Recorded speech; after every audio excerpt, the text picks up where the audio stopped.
The Restless Sleep of Clay Garrett by the Confused Camper. Clay Garrett was a name feared across the rugged expanse of the Wild West. A cowboy outlaw whose reputation for violence had spread like wildfire.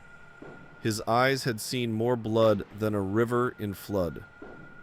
The law had long since stopped chasing him, but his past never stopped chasing him. It was the early 1800s, and the winds of change were beginning to blow. But they hadn't yet reached the arid desert where Clay made his home. A shack, little more than a few planks of rotting wood, sat at the edge of a dried-up creek, miles from the nearest town. Clay preferred it that way, alone with his demons. The nights were the worst. He had taken to sleeping less and less, staying awake until his eyes felt like they would tear out of his skull. Sleep came like a curse, and when it came, the ghosts arrived. The first night it happened, he had dismissed it as a bad dream. After all, what outlaw didn't have a conscience haunted by the people he'd killed? But as the days passed, the nightmares became more real and more vivid. Faces of the men, women, and children he had taken, faces twisted in terror or frozen in pain, flooded his mind the moment he closed his eyes. He saw the farmer he shot in the town of Red Rock, the one who begged for his life while his wife and children hid behind the barn. He saw the gambler from the saloon in Eagle Pass who had tried to draw first. The little girl from Broken Bow whose scream had echoed in his ears after he stole from her father's wagon and left them to die. Each night they returned, creeping into his dreams like specters bound to a vengeful purpose. Their eyes burned with hatred, their mouths screamed in silent agony, and their bodies stretched and twisted in ways no living thing should. They whispered his name in a chorus of accusations, their voices raspy, as if they'd been strangled in their final moments. "You killed me, Clay," the farmer would say, his voice a gurgling croak. "You took everything from me. I didn't deserve to die, but you took my breath," the gambler would mutter through shattered teeth. It was maddening.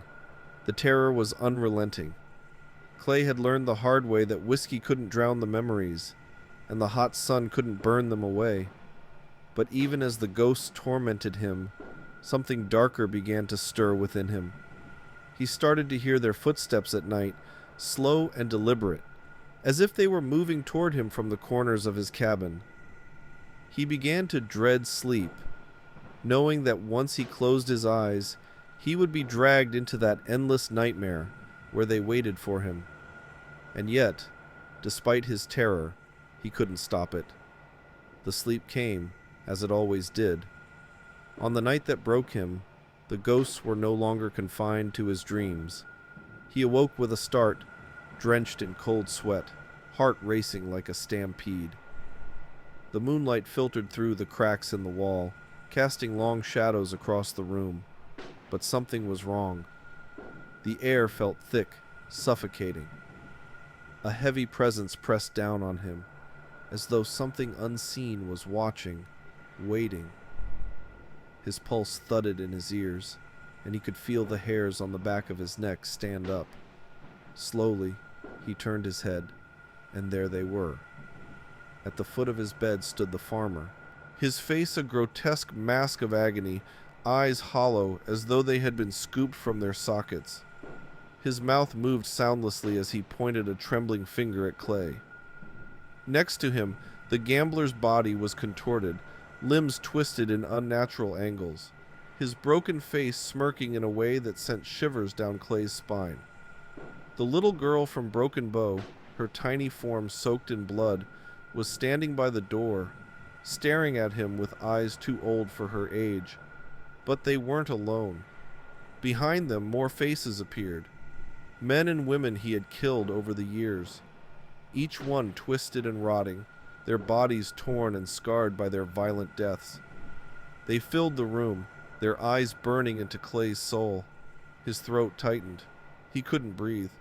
His mouth opened, but no sound came out. The ghosts circled him, closing in slowly, their forms flickering like candle flames in a windstorm. "You thought you could run, Clay," the farmer's voice rasped, sending chills through Clay's bones. "You thought you could forget," the gambler hissed, his voice a sharp, cruel whisper. "You killed us all," the little girl murmured, her voice soft, yet filled with a sorrow that clawed at Clay's heart. Clay's heart hammered in his chest as he tried to move, to escape, but his limbs wouldn't obey. He was trapped in his bed, helpless as the ghost closed in. Their faces were inches from his now, their eyes wide with rage. The last thing Clay saw before he was consumed by the darkness was the farmer's face, bloated, decayed, and smiling cruelly as his hand reached out to touch his forehead. And then Clay Garrett was gone. When the sheriff arrived at the cabin the next morning, he found it eerily still. The sun had barely risen, casting long shadows over the desolate land. The door to the cabin was ajar, the wind moaning softly through the cracks. Inside, Clay Garrett lay in his bed, his face frozen in an expression of pure terror.